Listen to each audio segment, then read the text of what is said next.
just a couple of thoughts. One that's sort of deeply cosmic and another one that is fascinatingly disturbing, I think. So, we learned in the last 50 years that, of course, not only do we exist in this universe, it is the universe itself that exists within us.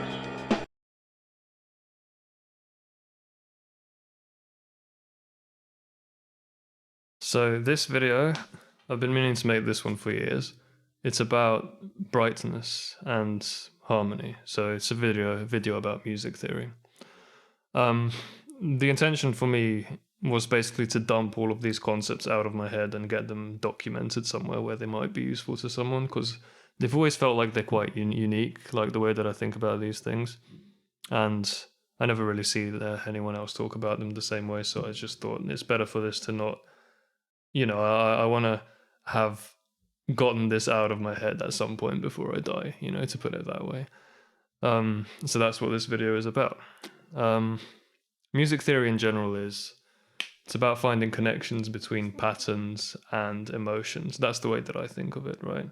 And the study of patterns is, of course, maths. So it's kind of like using bits of maths and connecting them up to emotions so you can figure out what pattern you play and what result you end up with.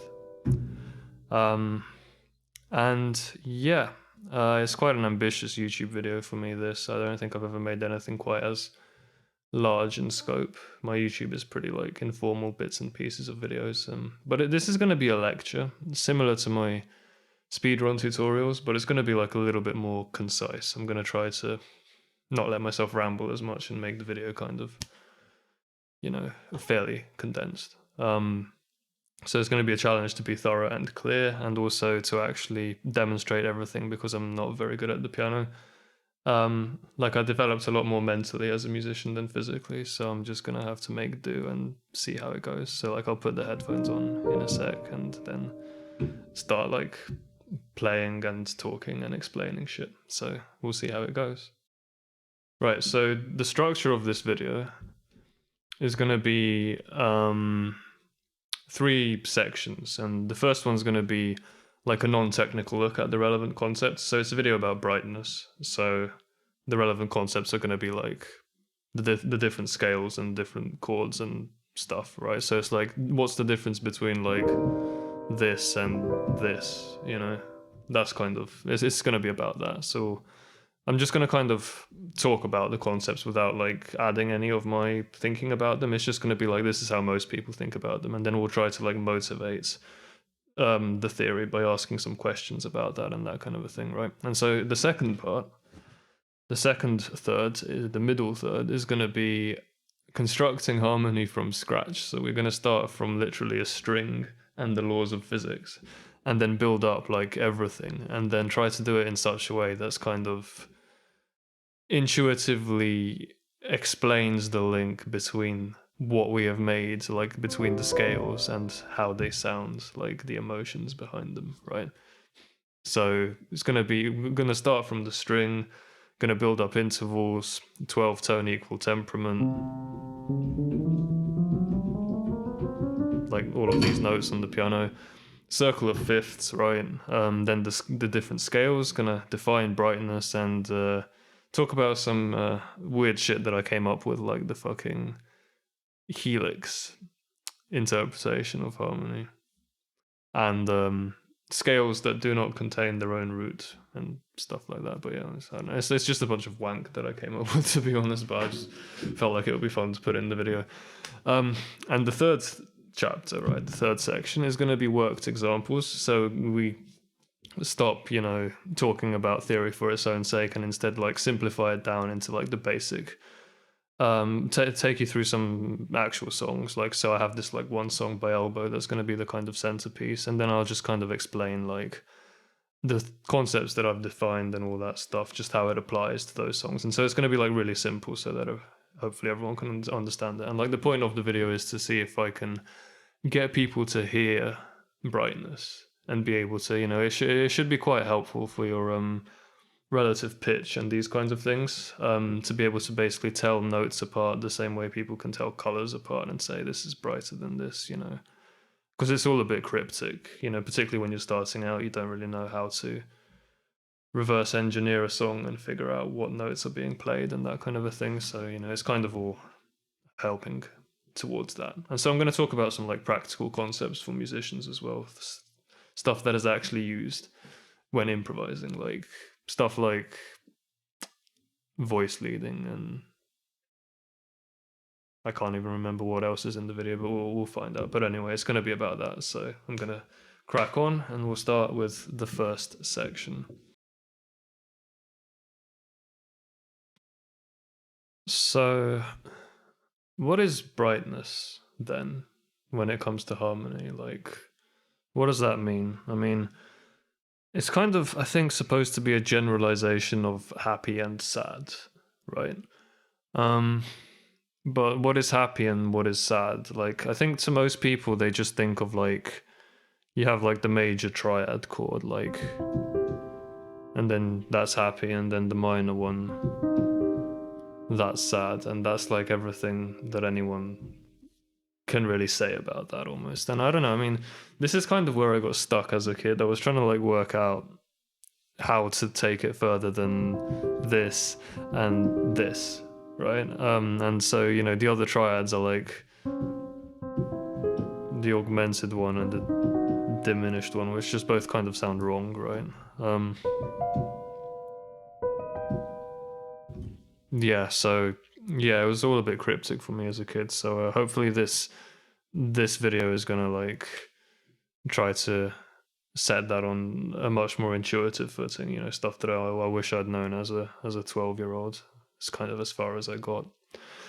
So harmony is, right, basically how things sound or how things feel. You know, emotion or sound, but it's all relative to like some sort of basis, you know, because every note individually kind of sounds the same by itself. There's nothing to say about them, but like if you fix a basis, then you can start like playing different notes, like this happy one and this sad one, you know. So I just took like the major third and the minor third out of the triads, right? So everything's going to be kind of relative to a fixed point, and that point is called the key, right? So the key is the kind of grounding, and so that's kind of how harmony works in general. Like when you learn to listen to music, you're trying to learn to like tell the difference between different intervals, like trying to recognize them, trying to, you know, tell the difference between this and like this, and how those two things feel. And then like the more context there is, the more information there is for how something is supposed to feel, right? So yeah, the brightness, then we could say we're trying to define it as being like the happiness of a note relative to its key. So we want to say that this note, E, is brighter than this note. And that is true, it is, but we'll get there. We'll figure out how we can make the definitions work. And the basic bits of harmony we're going to be working with are scales, right? So, you know, the things that we already kind of know are like, we have all these notes on the piano, and we know that like, you know, this note and this note and this note and this note sound very similar to each other, to the extent that we're kind of willing to say that they're about the same note, right? So like octaves, which is this interval, define kind of the same notes, and you get this kind of repetitive cycle of notes, a kind of circle of them. And within an octave we have 12 notes, right? So semitones. Semitone is the name of the little interval between two adjacent notes. And we know what those notes are, and yeah, they give us an ordering that is then in terms of pitch, so higher notes. Right, and so like a scale, right? Within that is then a set of those notes, a specific order that then repeats every octave, right? So like the white notes all form a scale, for example, because we're going to do everything in C major pretty much for simplicity. C, D, E, F, G, A, B, C, and then it goes again D, E, F, G, A, B, C. So it kind of is a cycle of notes, and they have fixed intervals. So we have semitones, gaps like here. And then we have tones, which are two semitones by definition. And so the pattern for like the major scale, for example, is tone, tone, semitone, tone, tone, tone, semitone, which you probably learnt about in like year 7. I'm pretty sure that's where I learnt it. Might have been year 8. You have that, and then okay, so like we have the major scale and the minor scale, natural minor scale, which is kind of the sad boy scale, the one that's used for like sad songs typically. Those are like the kind of main scales because they kind of extend the major triad chord and the minor triad chord respectively. But you know, the difference between these two scales, right, is that like this is the major scale and we flatten 3 of the notes. So this one, you can see on the input display which notes I've moved. So I've moved these 3 notes down to here and kept the remaining ones the same, right? And I have this pattern. But like which notes are we supposed to flatten? We don't really know. Why have 3 notes been flattened? We don't really know. Like this kind of raises more questions than it answers. And yeah, in fact, it is actually the case that there are scales in between these that are kind of like a little happier than the sad one, or like a little sadder than the happy one, but they're kind of not as happy as the major and not as sad as the minor, right? So like we start with this scale, the major scale, and we flatten this note first of all. That gives us a scale, and then we flatten this one, and finally we flatten this one. So there we go. We spelt out, we have 4 different scales now. We can also go the other way and sharpen notes, like we would sharpen this one and then end up with a scale that sounds like that. So yeah, you know, we have these 5 scales, and I'm going to go into a little bit more depth on them in a sec pretty soon. But the point is for now just to say like, well, okay, maybe we have kind of started to generalize happiness, because we've said like we have all these in-between stages of happiness. So, you know, maybe we're making some progress in that sense. But we still don't really know which notes we're supposed to be like flattening and sharpening to get from scale to scale. It's still pretty cryptic, but that's what the next chapter of the video is for. For now, I wanted to give a sort of practical demonstration of all of these 5 scales, because I think it will be very useful for people to get a good feel for what they sound like. And so I'm going to do a practical demo of all of them, which is probably going to take a while. You can skip to the next chapter if you know what the modes sound like and you're not that interested in that. But you can also definitely find better videos on YouTube that do the same thing that I'm about to do. I just wanted to do it myself just because, like, for fun, I guess, and to have that in the video so it's a complete lecture, you know. So like I'll take you through all of the songs that I personally kind of think are good demos for the modes and stuff like that. So the modes, and those are the names of the scales. Spoilers. But yeah, we'll crack on with that then.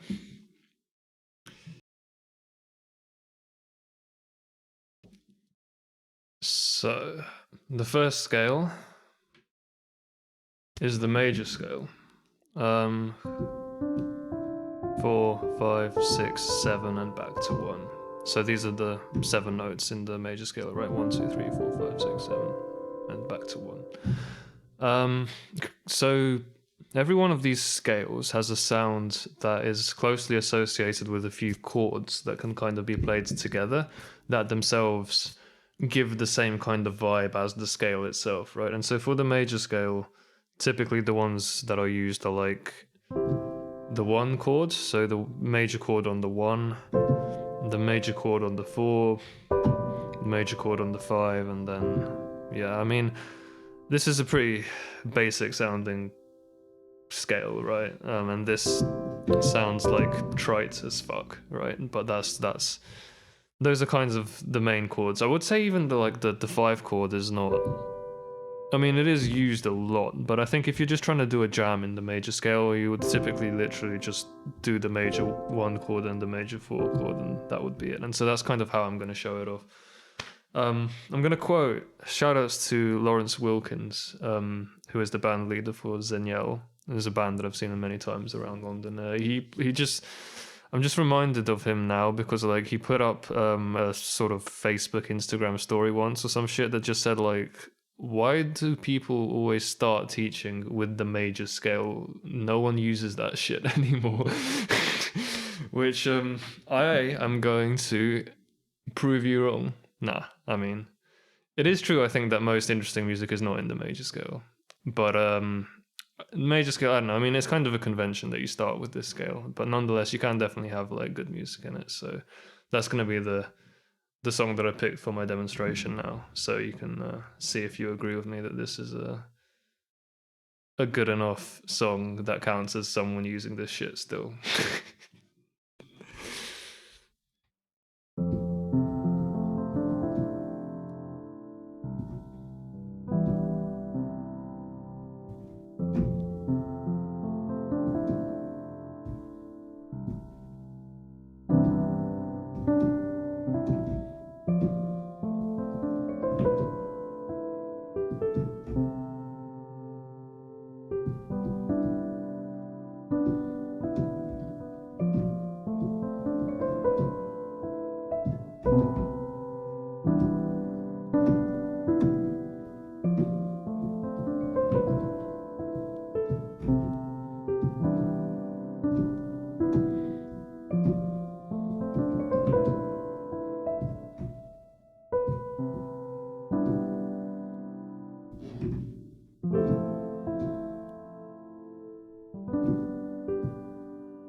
So yeah, you get the idea with this scale.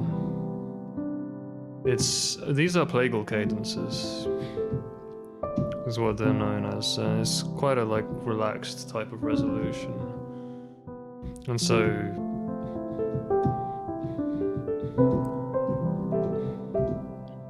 it's pretty kind of mellow, relaxed, and pretty unmenacing. You know, it's like a really relaxed, somewhat happy scale. And it has this bright note as well as this dark note, and that's kind of where the color is. I mean, it's not such a bad scale. It is, you know, maybe a little less interesting than all the other ones, but it's still nice, IMO. So that's the first of our scales. That is the major scale. That song that I just played is the title theme to Ocarina of Time, Legend of Zelda game.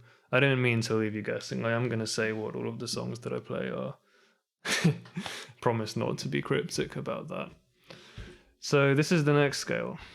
It's called the mixolydian mode of the major scale, which you can just think of as the mixolydian scale. It's just a scale.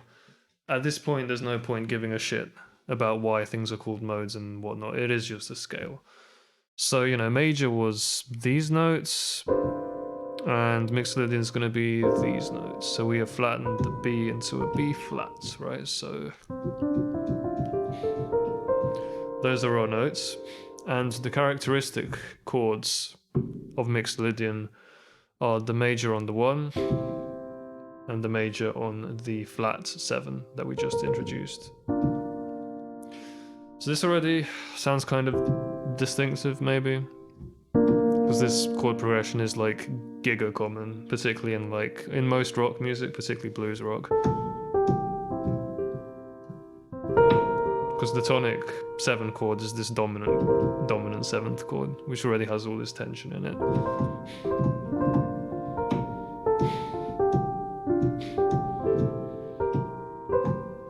So it's kind of like a happy scale still, because it has this note in it, the major third, but it's kind of edgy as well. So the song that I'm going to play for this one is going to be a blues rock song. I say play.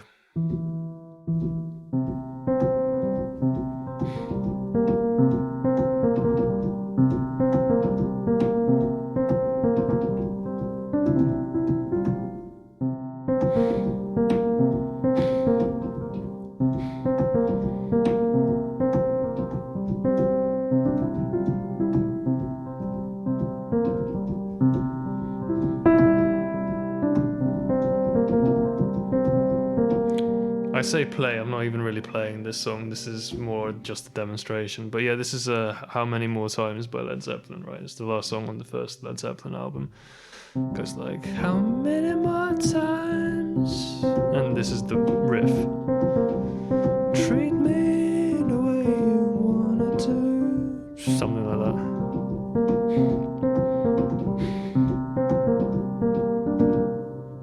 And then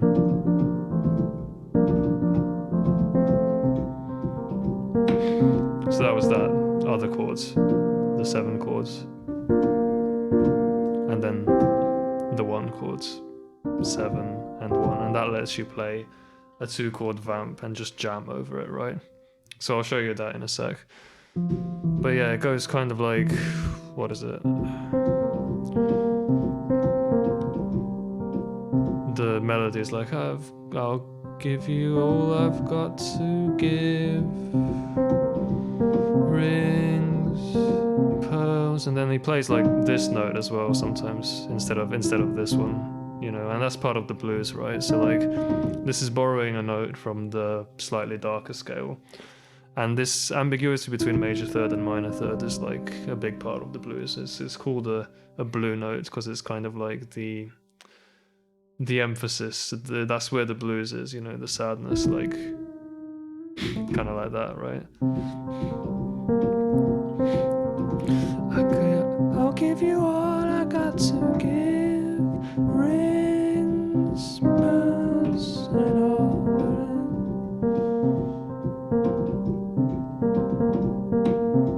So kind of like that.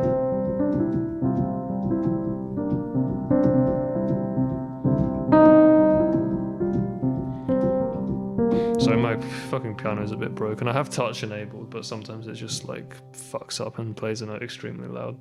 It's kind of like that bug that the iPhone has as well. I'm using the iPhone to record this as like a webcam, where you're just typing and it just goes like that. It's just some bullshit that my phone has. I don't even know if every phone has that. But yeah, song kind of goes like that, and then the first part of How Many More Times ends by going like,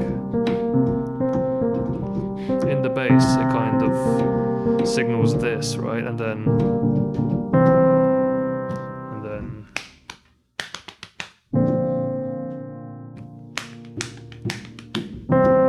Jimmy Page plays a solo that's like,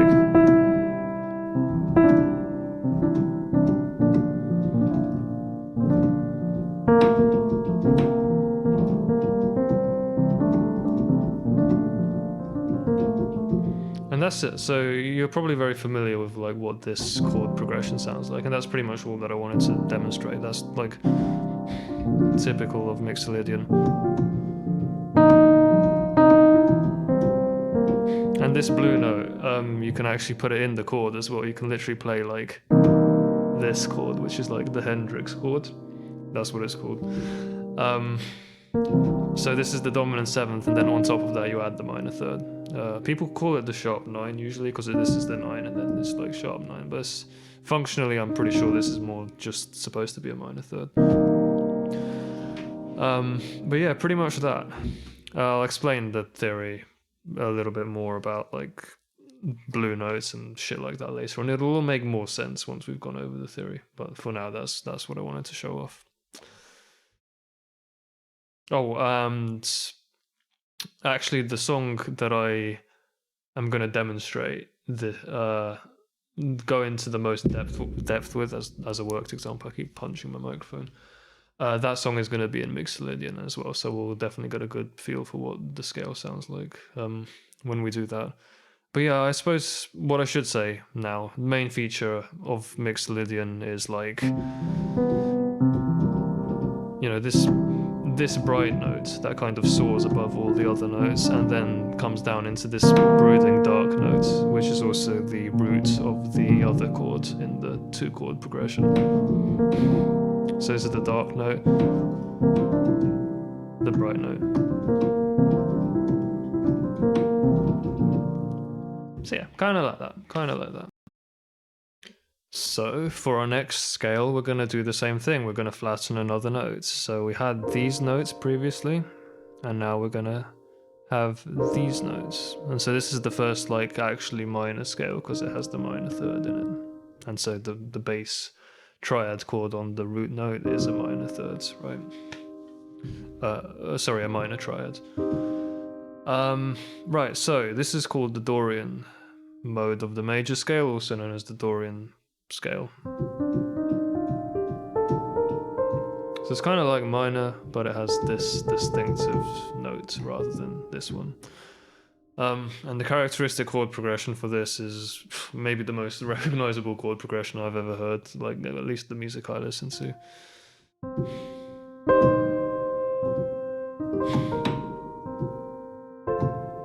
So it's the major chord on the 4 and the minor chord on the 1.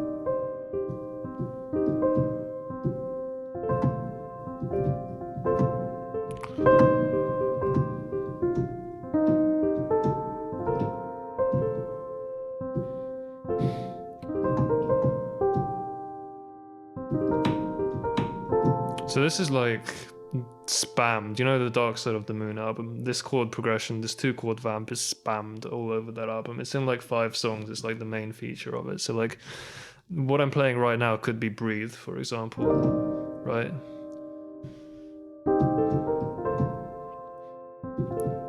Just to kind of like look around, choose your own ground, that kind of a thing, you know.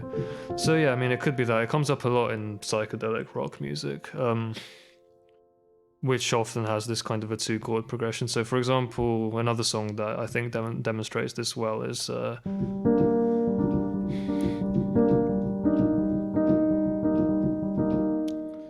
what is it?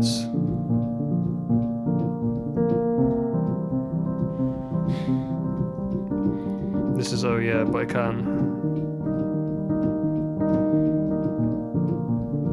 Like it does this at the beginning and then it just does this.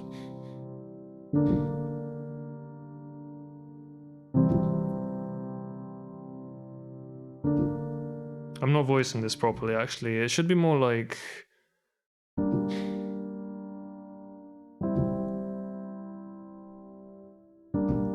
that with an organ, and then it continues. And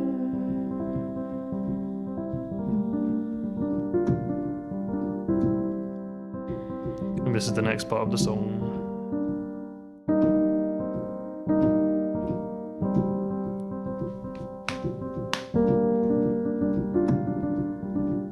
You know, kind of like that. So basically that's what this scale sounds like. The other common application other than psychedelic rock music, or electronic music as well, because this comes up in any kind of psychedelic music, there's a Flying Lotus song that has this in it. I think, yeah, Zodiac shit kind of sounds a bit like this as well. But yeah, I mean, it's a very common chord progression. But yeah, it also comes up in this context, right? So like...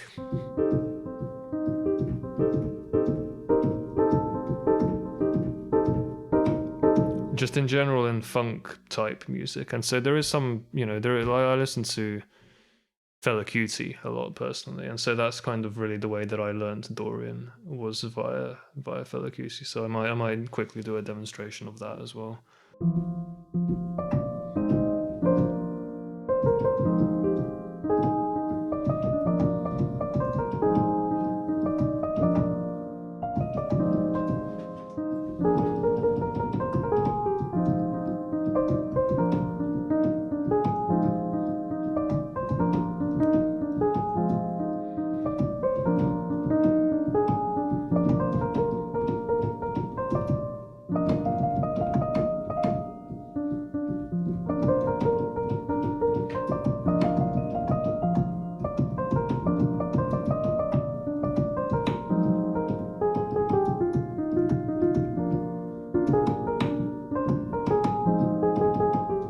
This has its own blue notes. You can also go like.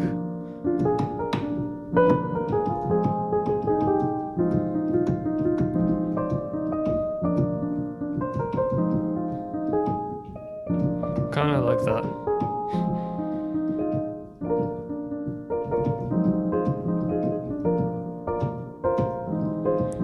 And this is the basic riff, funk riff.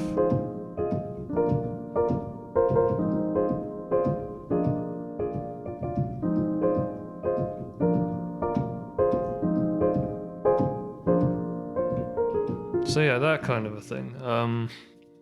Lots of different stuff that fella plays. I played this, I didn't transpose it, I just played it in the original key, and the reason for that is that I cannot get this to sound good in C minor. Pretty much all of Fela Kuti's music is actually in F Dorian. So yeah, I couldn't get it to sound good in C Dorian, that's what I meant. But it's very nice because it's just like one scale, so you can very easily learn which note is which and just like play all of his music. It's kind of sick. But yeah, that's Dorian. So we would describe Dorian as being kind of sad, but a little bit hopeful, you know, because it puts a lot of emphasis on the notes, the brightest note, the one that's not in the minor scale. So, you know, this note. So like in this song that I was just playing, for example, it kind of goes like, you know, it really emphasizes this note.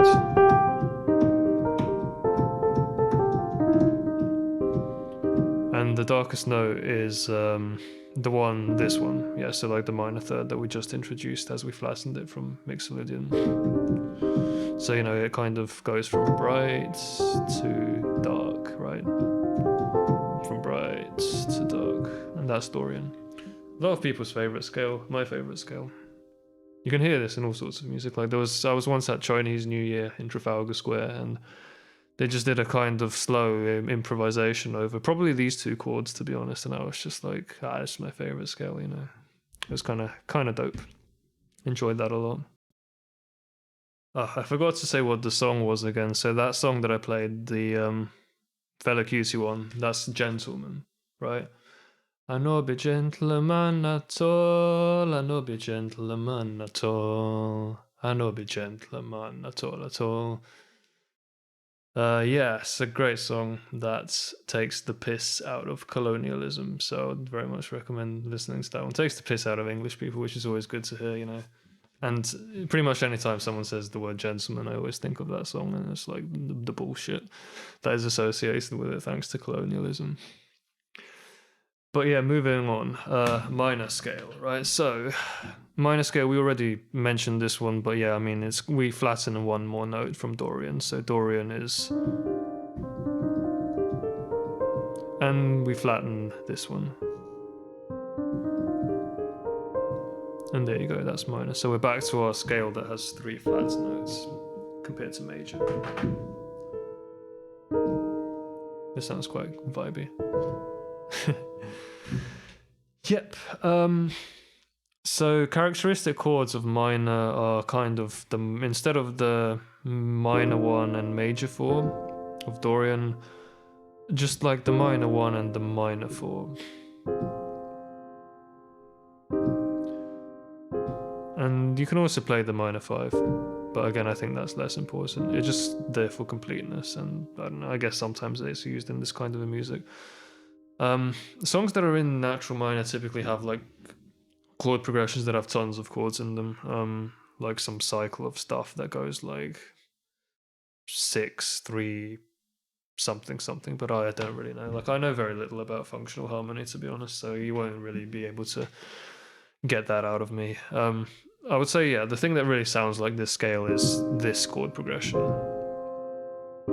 And so that's, you know, that's pretty much what I'm going to be playing. So that's like the minor on 1 and the minor on 4. This scale is used a lot for melancholic singer-songwriter music. So the dead giveaway for this scale is if you hear something that sounds like...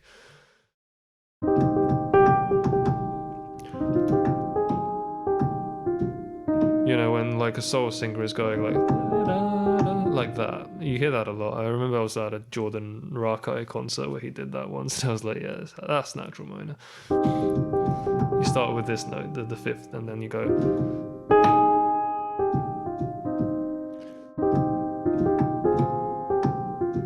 So if you want, you can play the 4 chords with this note. But if you're just doing a jam in this chord progression, which is, I've been doing a 2-chord vamp on pretty much all the other chord progression on all of the other scales so far, then I think a good example for that is like this, right? So I'm just going to play something.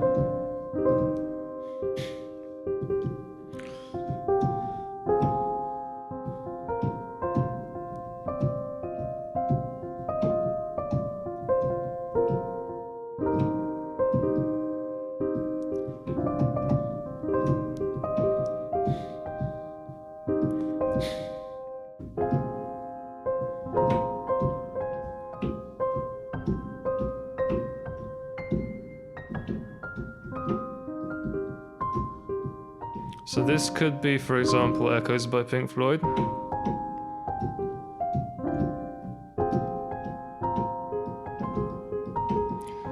But I think the song I would most like to point you towards that sounds like this is Mother 4 by Pink Floyd, and that's part of Atom Heart Mother. So Atom Heart Mother is this like 20-minute long pile of music, right?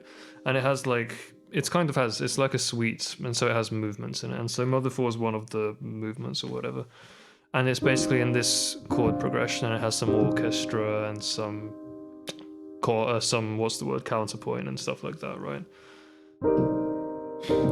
But it's basically just in this chord progression. But the reason I want you to listen to this, so just like go off and peep this, right? Is because the same song basically, so Atom Heart Mother, the same suite, basically cycles through this minor section with the minor 1/4. It cycles from that into a Dorian 1/4, and then it cycles from that into a mixolydian 1/7, like back to back. And so it's a good way of like hearing what these scales sound like next to each other in the context of the same song. So like it kind of goes like, so at the 5-minute mark in Atom Heart Mother, that's where the minor section starts, and so that's where this bit that I've just been playing begins, right?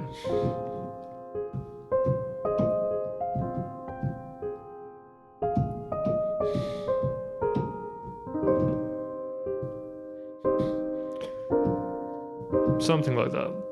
And then at the 10-minute mark, the key just changes suddenly. It goes like,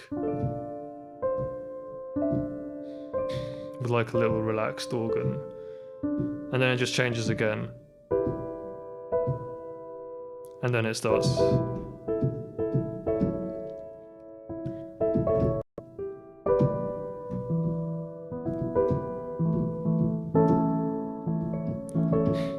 And so then there's this funk section basically. And then David Gilmour does a solo.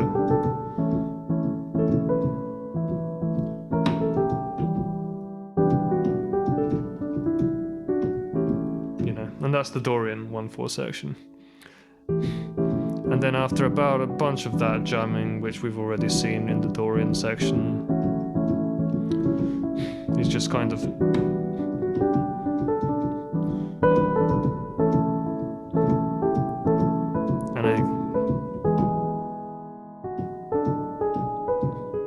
suddenly changes key into the same chords, mixolydian, right? And that happens at 14:25.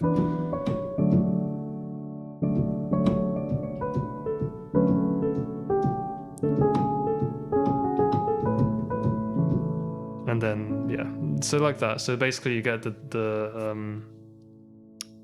minor section, and then the Dorian section, and then the mixolydian section. So it kind of gives you a good idea of what's going on there.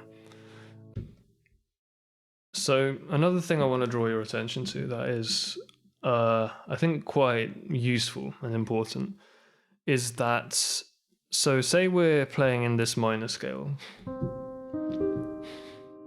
which I've already played a shitload of, right? So you don't really need me to repeat this. But like at the point where I'm playing in the 4 chords, right? I don't know if you notice, but relative to F here rather than C, so what the 4 chord is, I am playing the Dorian scale.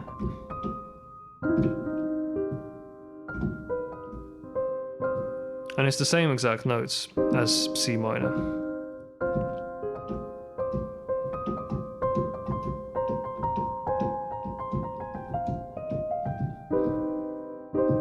Sorry, that was by accident. But it's the same black notes, right? And that's a general pattern, right? So if we keep the notes the same that are in our scale, and we move the roots of the scale down by a fifth, then what we have done is increase the scale from minor to Dorian. And if we do it again,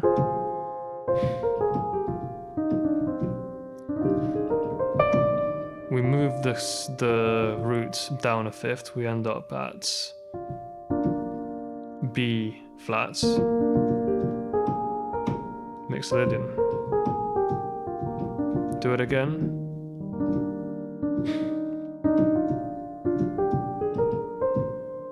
We've ended up at E flat, major. Right, so that's the general pattern. If you go down a fifth in the roots, you've gone up by 1 in terms of the brightness ordering of the scales that we've been talking about, right? So we went from C minor to F Dorian to B flat mixolydian to E flat major, and we can do it again. We can go to A flat Lydian. Right, so this is the last of the scales that I want to show. So this is like if we go, instead of going dark, like instead of flattening the major scale, what happens if we sharpen it? And this is the scale we end up with. So we're still playing the notes of C minor here.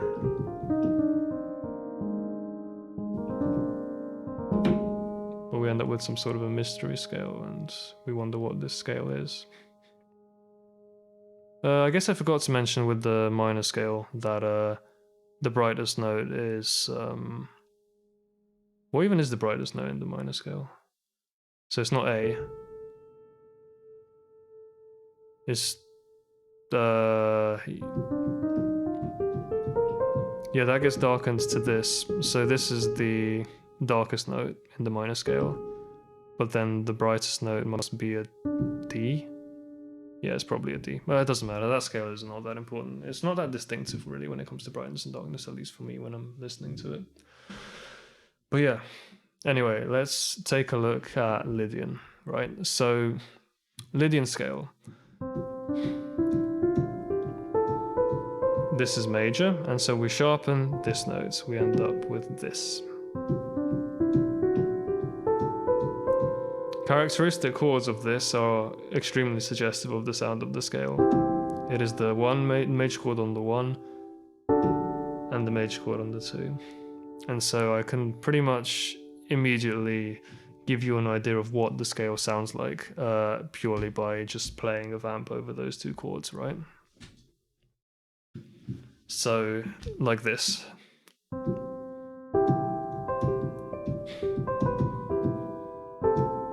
So far it's just major.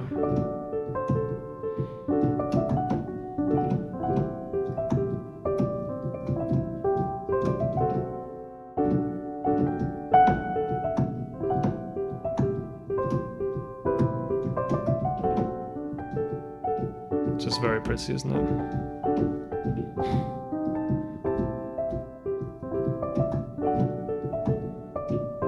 Darkest note in Lydian is actually just the root note of the scale. So it's just this and then brighter notes. And the brightest note is obviously...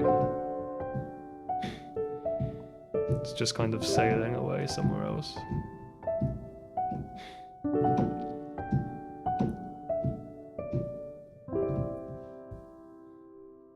And yeah, that's kind of the way that I would describe it, kind of happier than happy. But of course, this is a scale that is less stable than the major scale. So it can sound kind of jarring, you know, a little bit more unstable, a little bit more kind of even disturbing in some sense. So So I guess the analogy that kind of came to mind to me when I was planning this video is that like it kind of reminds me of like so like say you take like weed or some psychedelic and then you get like this kind of like a body high or something, right? So then it kind of feels like it's good, but it can feel kind of grotesque, almost like disturbing in some sense, like something's not right. It's kind of like that feeling. If anybody knows how that feels, if you don't, ignore me. But yeah, it's basically like that. Not really. Lydian's actually a really nice scale. I could listen to Lydian forever and I would just be like, yeah, this is perfect for me. I could just go like.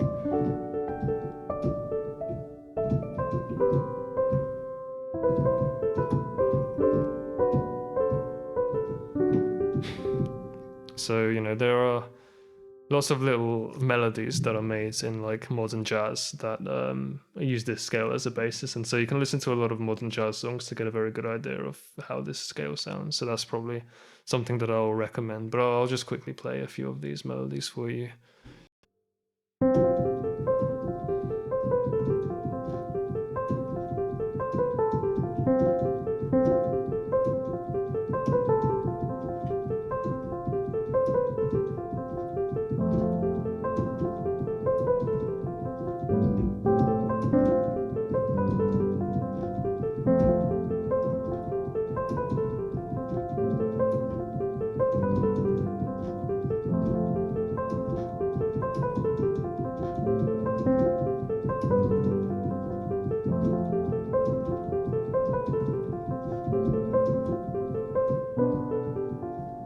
That's F Major Pixie by Go-Go Penguin. Actually a really good exposition on Lydian if you listen to the whole thing, which is obviously a lot more elaborate than what I'm playing here, this simplified version, So there's that one.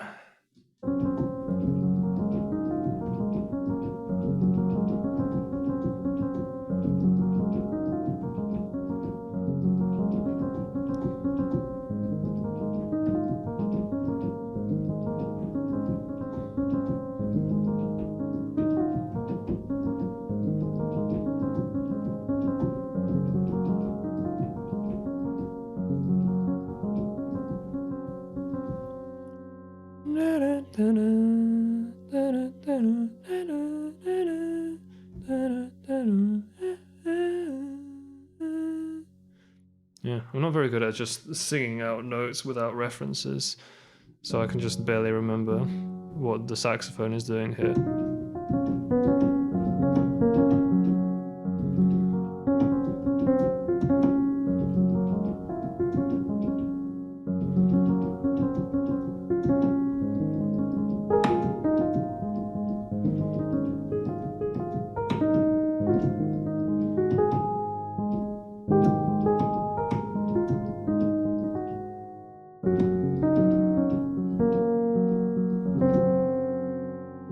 Stuff. It doesn't matter too much. But yeah, that's Bustle by Mammal Hands.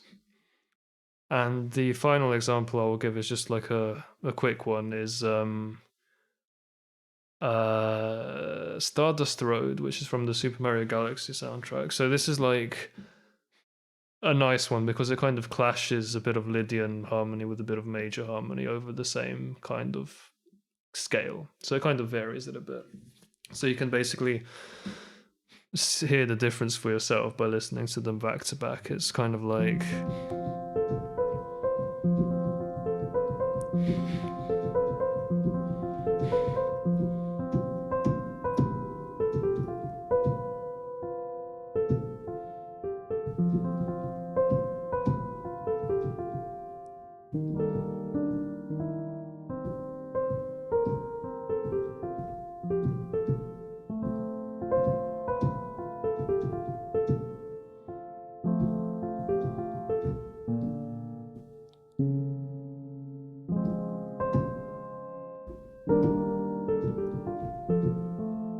so like that. You can hear both, right? So the Lydian notes, and then like the major note, so the natural fourth rather than the sharp fourth. Those are both over F. something like that. But yeah, I don't really know how to play these songs. I'm just kind of pulling out the relevant phrases that I know kind of elaborate the point that I'm trying to make just from my head, but I don't know any of the details, and I had to basically guess a few of the chords there, but we got through it. Anyway, that's it. That's like my basic exposition of the 5 scales so that everyone's kind of familiar with those. And now that we kind of know our familiar sounds and our familiar happy sounds and sad sounds, we're going to move into the next chapter of the video, where we're going to try to basically construct them all out of thin air, out of nothing, from first principles, and then we're going to have like a more cohesive model of what's actually going on. So yeah, onwards into the next chapter. Because when you look up at the night sky, it's no longer we're here and that's there. It's that we are part of that.